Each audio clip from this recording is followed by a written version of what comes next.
everyone, this is 201A again, bringing you another video with levels of enthusiasm that can really only be attained after being cooped up for a couple months. I'll apologize in advance for that. I've played plenty of Mario games on the Scratch website. However, my favorites are the Super Mario for Scratch series.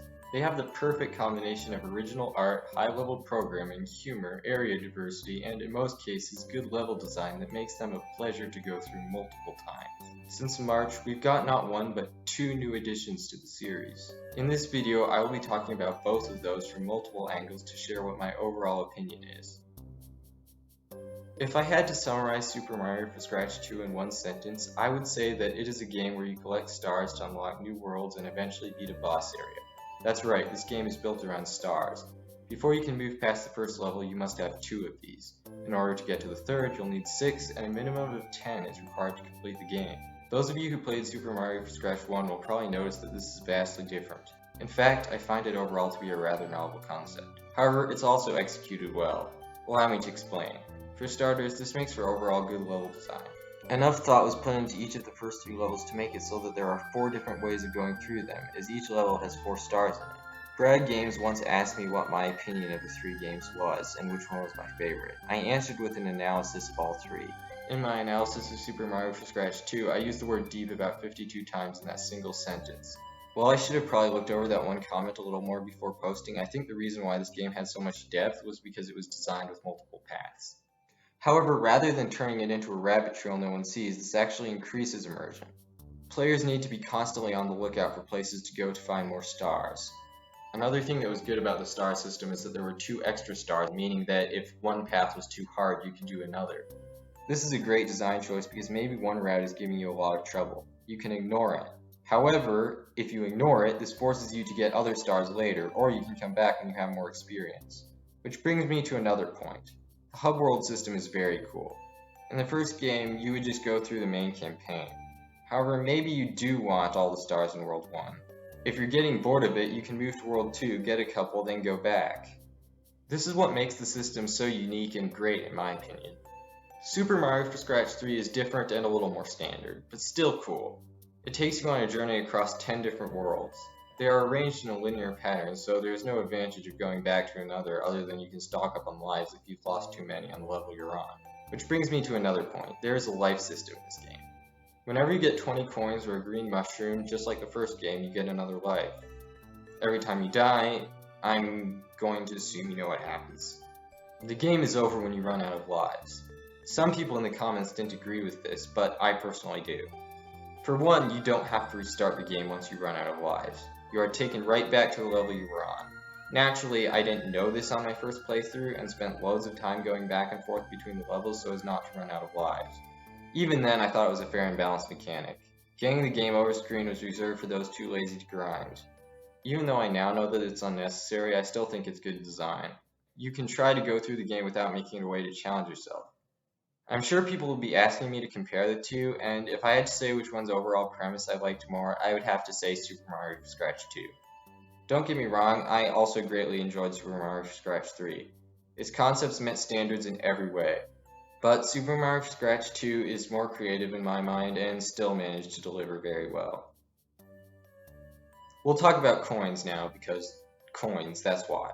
In Super Mario for Scratch 2, you can collect 4 red coins to unlock a star. This is a very good design choice in my opinion because it makes more ways to get stars, thus increasing the aforementioned depth. It helps to make levels feel more full. There are also blue coins of course, but those are exclusive to World 2. As for Super Mario Scratch 3, coins are also important. As previously stated, once you get 20 you get another life. Of course, there's only one kind in this game. I think red and blue coins are a good idea in Super Mario Scratch 2. However, as far as normal coins go, just like in Super Mario World, I can't really see if there's any point to them. I kind of wish they did something in Super Mario Scratch 2 because it makes me feel like they're useless and kind of slapped on because, well, I mean, they look cool when you collect them. This is one area that I would say Super Mario Scratch 3 did better. It's a nitpick for sure, but I like it more when they're more useful than just bragging rights like they are in Super Mario Scratch 2. Maybe it could be like you bought Luigi after you got a few, or anything that gave them some purpose. Again, it's a little thing, but we're keeping up our comparisons, so we gotta give a point to Super Mario Scratch 3. Now that we discussed some of the things you'll do, it's vitally important that we address how you do them. Super Mario Scratch 2 adds wall jumping, spinning, and all sorts of fun stuff that will be important in the game. The wall jumping mechanic is something I heard some complaints about. Yes, it isn't a standard platform where you can just bounce off the wall like a rubber kangaroo, but it isn't rocket science. In my opinion, laziness is the only reason why people couldn't master this, because there's literally a training room in the hub area. I feel like the addition of these mechanics opened up a world of new possibilities for level design, and this really showed through in the depth. Yeah, you heard that again. Overall, I think they're really solid and fun once you master them, which you should do since there's a training room for you. Plus, you'll need to know how to spin jump to beat Bowser. What's also nice is that World 2 gives you a fun twist of spinning in the form of a Hydro Pack. This allows you to stay airborne for some additional time. Not only that, there's 2 water areas akin to the Cheep Jeep Reef from the first game. Super Mario Scratch 2 definitely had the widest variety of mechanics of any of the games. I will say that the swimming mechanic can be kind of janky until you master it, which kind of requires understanding of, well, the jankiness. However, it's not a huge problem considering you're never required to float for a very long time. Super Mario Scratch 3 is more standard, like the first game. However, it adds the squirrel suit and the fire suit. These are really cool and fun. Plus, keeping the squirrel suit is a good idea as it will give you an advantage in some areas. I'd like to finish by talking about the 2 boss battles, since I'm obsessed with bosses. If you haven't played the games yet, this is where you should stop, because half of the fun, 90% of the fun, is that magical moment when you figure out how to beat them. And the ego stroking on every consecutive playthrough where you think back to the time that you used your head to beat Bowser. The first game had a great boss. In the sense that it was a spectacle, it was really a good end to the game. However, with that in mind, fighting it wasn't too hard, and you could just cower at one end of the screen and be safe. While I do love that boss for what it represents in the game, I'm not going to lie, these are quite a bit better. The second boss is a fairly obtuse puzzle. You'll launch 2 fire charges and then 1 rock. You have to spin jump on the rock to knock it back again. I recommend you do spin jumps with fire anyway because it makes it easier to dodge. One other piece of advice, if you miss a rock, let it go. Many times I get greedy and try to fling a rock and then bumble into Bowser on accident. Overall, I think this boss puts you in more danger than the last while also managing to be a fun puzzle. The one in Super Mario Scratch 3, for whatever reason, reminds you of the Bed of Chaos from Dark Souls. Except that it actually works. Because Mario it's a platformer and Dark Souls isn't. You basically just dodge a bunch of fire and falling rocks and then wait for him to start jumping wildly. This will be your cue to dash under him and smash a button that will break the floor.